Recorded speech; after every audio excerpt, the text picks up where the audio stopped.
اہل سنت والجماعت جو سلف صالحین کے عقیدے اور منہج پر قائم ہیں، وہ لوگ حکمرانوں کے ساتھ، چاہے وہ حکمران نیک ہوں یا ظالم ہوں، ان کے پیچھے حج کو، جمعہ کو، عیدین کو، جہاد کو، تمام چیزوں کو درست مانتے ہیں۔ یہ ایسا مسئلہ ہے جس پر سلف صالحین کا اجماع ہے۔ اگر حکمران نیک ہیں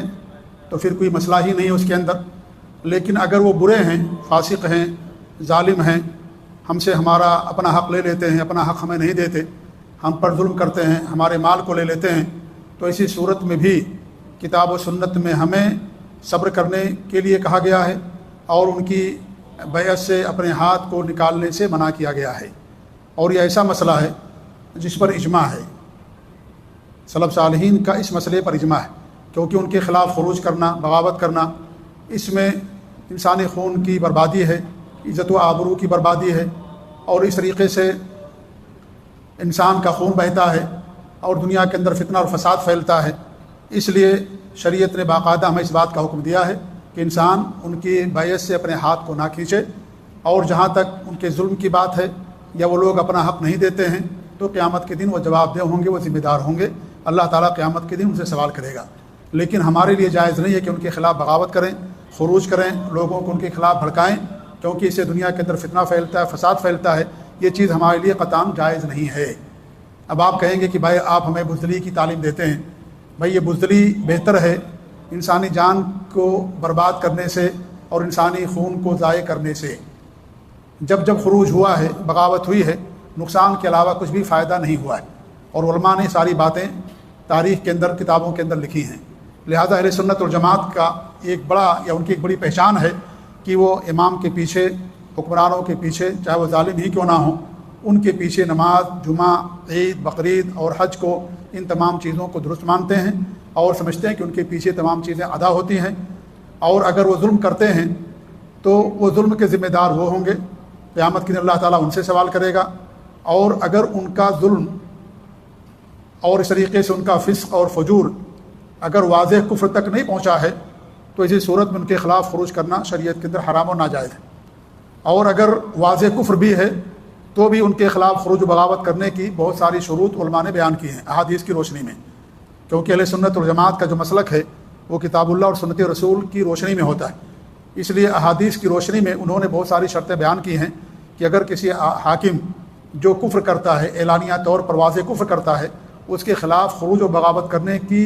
اجازت اس صورت میں ہے جب تک وہ تمام شرطیں نہیں پائی جائیں گی، اس وقت تک ان کے خلاف خروج کرنا بھی جائز نہیں ہوگا، اگرچہ وہ کفر کا ارتکاب کر رہے ہیں، اگرچہ وہ کفر کا ارتکاب کر رہے ہیں، لیکن پھر بھی ان کے خلاف خروج کرنا جائز نہیں ہوگا۔ اللہ کے رسول صلی اللہ علیہ وسلم کی حدیث ہے جس میں آپ نے فرمایا کہ حضرت عبادہ بن صامت رضی اللہ تعالیٰ فرماتے ہیں کہ بایعنا رسول اللہ صلی اللہ علیہ وسلم علی السمع والطاعہ، کہ ہم نے اللہ کے رسول صلی اللہ علیہ وسلم سے سمع و طاعت کی شرط پر بیعت کی، یعنی ہم امیر کی بات مانیں گے اور ان کی اطاعت کریں گے، فی منشطنا و مکرہنا، خوشی اور ناخوشی میں بھی، چاہے ہمیں خوشی ہو یا ناخوشی ہو، ہر حال میں ہم ان کی بات مانیں گے، وہ عسرنا و یسرنا، تنگی میں بھی آسانی میں بھی، مال کی فراوانی ہے، آسانی ہے تو بھی، اور یا اس طریقے سے مال کی تنگی ہے، فقر و فاقہ ہے، غربت ہے، تمام صورتوں میں ہم ان کی بات کو مانیں گے۔ وہ اللہ ننازع الامر اہلہ، اور یہ کہ ہم ان سے ان کے حکم کو نہ چھینیں، ان کے خلاف خروج اور بغاوت نہ کریں، منازعات نہ کریں، الا ان تروا فیہ کفرا بواحا، ہاں اگر تم ان کے درمیان کھلا ہوا واضح اور صریح کفر دیکھتے ہو، عندکم فیہ من اللہ برہان، تمہارے لیے اس کے اندر اللہ رب العالمین کی طرف سے واضح دلیل موجود ہے، تو اسی صورت میں انسان کر سکتا ہے۔ یہ صحیح بخاری کی حدیث ہے۔ اس حدیث کی روشنی میں اور جیسی اور جو دیگر احادیث ہیں ان کی روشنی میں علماء کرام نے، سلف صالحین نے، جو حکمراں کفر کے درجے تک پہنچ گئے ہوں اور اعلانیہ کفر کرتے ہوں، ان کے خلاف خروج اور بغاوت کرنے کی بھی شرطیں رکھی ہیں، کیونکہ خروج اور بغاوت کرنے میں بھلائی نہیں ہے، اس میں نقصان ہی نقصان ہے۔ حتیٰ کہ امام ابن تیمیہ رحمۃ اللہ علیہ نے بیان کیا ہے کہ پوری تاریخ میں جب بھی کسی جماعت نے سلطان یا بادشاہ کے خلاف خروج کیا ہے تو اس کے خروج میں فساد اور فتنہ اور بربادی زیادہ رہی ہے، اور یعنی اس بادشاہ کو الگ کرنے میں، اس کے خلاف خروج کرنے میں زیادہ فتنہ اور فساد ہوا۔ اگر وہ باقی رہتا تو اسی صورت میں وہ فتنہ اور فساد کم رہتا، اس کو زائل کرنے میں، اس کے خلاف خروج کرنے میں فتنہ اور فساد زیادہ ہوا۔ مسلمانوں کا خون زیادہ بہا، ان کی عزتیں لوٹی گئیں، ان کی ملکیتیں تباہ و برباد ہوئیں، جانوں کا نقصان ہوا، اور اس طریقے سے اور تمام چیزوں کا نقصان ہوا، اور کبھی بھی خروج اور بغاوت کے اندر کبھی فائدہ نہیں ہوا۔ تو اس لیے علماء نے اس کی بہت ساری شرطیں رکھی ہیں۔ پہلی شرط یہ کہ کفر بواح ہو، واضح کفر صریح،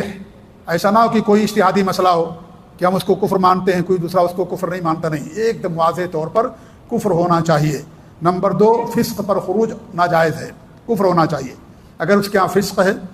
معصیت ہے، نافرمانی ہے، لیکن وہ خروج کفر تک نہیں پہنچتا ہے، کفر تک وہ معاملہ نہیں پہنچتا ہے،